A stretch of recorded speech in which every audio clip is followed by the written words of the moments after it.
7 বছর পর বাড়ি ফিরছে খান বংশের বড় ছেলে সাজ্জাদুল খান আবির। বাড়ি ফিরছি বললে ভুল হবে, বিদেশ থেকে দেশে ফিরছি আমি। এই 7 বছরে খান বাড়িতে ঘটে গেছে অনেক ঘটনা, যার সাথে সশরীরে যুক্ত নেই আমি, তবে অন্তিকভাবে প্রতিটা ঘটনায় জড়িয়ে আছি। আমার বাবা চাচা 3 জন। আমার বাবা সবার বড় আলী আহমদ খান, তানভীরের বাবা মেজো মোজাম্মেল খান এবং ছোট চাচ্চুর নাম ইকবাল খান।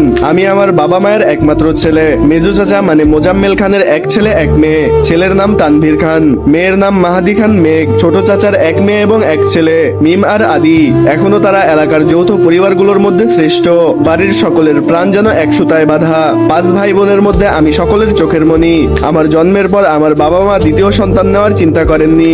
এইচএসসি পর্যন্ত আমি বাড়িতেই ছিলাম সবার নয়নের মনি। আমার চাঞ্চল্যে মেতে থাকতো খানবাড়ি। আচমকা যেন পরিবেশটা পাল্টে গিয়েছিল।